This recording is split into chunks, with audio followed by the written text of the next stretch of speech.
Doctor Mohammad Yunus বাংলাদেশের প্রধান হয়ে উনি সম্মানিত হয়েছে নাকি আমরা সম্মানিত হয়েছি? বলতো কে সম্মানিত হয়েছে? আমরা সম্মানিত হয়েছি। আমাদের একজন পোস্টার বয় আছেন সারা বিশ্বে সবচেয়ে বেশি পরিচিত, আজকে আমাদের দেশের প্রধান বর্তমানে ডক্টর মোহাম্মদ ইউনূস। ডক্টর মোহাম্মদ ইউনূসকে 2012 সালে স্কটল্যান্ড গ্লাসগো কানাডিয়ান ইউনিভার্সিটি ওনাকে ভিসি বানিয়েছেন, একটা পাবলিক ইউনিভার্সিটি। সেই ইউনিভার্সিটির সংবিধানে আছে যে ইংল্যান্ডের নাগরিক না হলে সে ভিসি হতে পারবে না। শুধুমাত্র ডক্টর মোহাম্মদ ইউনূসকে প্রধান বানানোর জন্য ওনারা সংবিধান পরিবর্তন করে ওনাকে ভিসি বানিয়েছেন। 105টি বিশ্ববিদ্যালয়, 33টি দেশে ওনাকে নিয়ে গবেষণা করা হয়, ওনাকে নিয়ে পড়াশোনা করা হয়। উনি পৃথিবীর সবচেয়ে বৃহৎ 3টি পুরস্কার, এক হচ্ছে নোবেল পুরস্কার, আমেরিকান প্রেসিডেন্সিয়াল অ্যাওয়ার্ড এবং ইংল্যান্ডের সবচেয়ে বড় অ্যাওয়ার্ড, 3টি অ্যাওয়ার্ড পেয়েছেন। পৃথিবীর মাত্র 12 জন মানুষ এই অ্যাওয়ার্ডটি পেয়েছেন, মাত্র 12 জন মানুষ। ওনাকে যারা আমেরিকা এক সাংবাদিক প্রশ্ন করেছিলেন, আচ্ছা আপনি তো সবসময় বিশ্ব ব্যাংক নিয়ে কথা বলেন, যদি আপনাকে বিশ্ব ব্যাংকের প্রধান বানানো হয় তাহলে আপনি কি করবেন? উনি বললেন, আমাকে যদি বিশ্ব ব্যাংকের প্রধান বানানো হয় তাহলে আমি বিশ্ব ব্যাংকের যে সদর দপ্তর এটা আমি ঢাকাতে নিয়ে আসবো। তো বললো যে আপনি ঢাকাতে নিয়ে আসবেন কেন?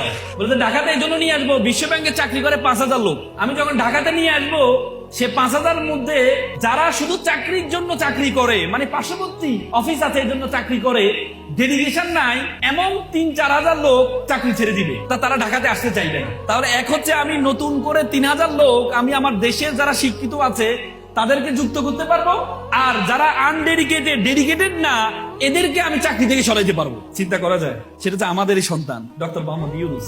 জন্মগ্রহণ করেছে কোথায়? চট্টগ্রামে হাটহাজারী। তার বাবা ছিলেন একটা সওদাগর, মানে জুয়েলারি দোকানদার। আমি কয়েকদিন আগে আফ্রিকায় গিয়েছিলাম, আফ্রিকার রুয়ান্ডা, পূর্ব আফ্রিকার একটা দেশ রুয়ান্ডা, রুয়ান্ডাকে বলে হিডেন প্যারাডাইস অফ আফ্রিকা, মানে আফ্রিকার সবচেয়ে শুদ্ধ জান্নাত বলা হয়। খ্রিস্টান রাষ্ট্র, ছোট্ট একটি রাষ্ট্র, হাজার পাহাড়ের রাষ্ট্র। সে রাষ্ট্রে আমি যখন বাংলাদেশ পরিচয় দিলাম তারা ভালোভাবে চিনতে পারছে না, কিন্তু আমি যখন ডক্টর মোহাম্মদ ইউনূসের কথা বললাম সাথে সাথে ওনাকে চিনে গেল তারা। তার মানে আমাদের দেশের পোস্টার বয় ডক্টর মোহাম্মদ ইউনূস, উনি একটা গ্রাম থেকে জন্মগ্রহণ করেছেন।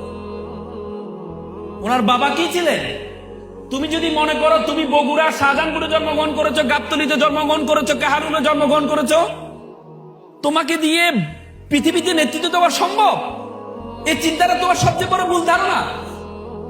ডক্টর মোহাম্মদ ইউনূস বাংলাদেশের প্রধান হয়ে উনি সম্মানিত হয়েছে নাকি আমরা সম্মানিত হয়েছি? বলতো কে সম্মানিত হয়েছে? আমরা সম্মানিত হয়েছি। আমাদের একজন পোস্টার বয় আছেন সারা বিশ্বে সবচেয়ে বেশি পরিচিত, আজকে আমাদের দেশের প্রধান বর্তমানে ডক্টর মোহাম্মদ ইউনূস। ডক্টর মোহাম্মদ ইউনূসকে 2012 সালে স্কটল্যান্ড গ্লাসগো কানাডিয়ান ইউনিভার্সিটি ওনাকে ভিসি বানিয়েছেন, একটা পাবলিক ইউনিভার্সিটি। সেই ইউনিভার্সিটির সংবিধানে আছে যে ইংল্যান্ডের নাগরিক না হলে সে ভিসি হতে পারবে না। শুধুমাত্র ডক্টর মোহাম্মদ ইউনূসকে প্রধান বানানোর জন্য ওনারা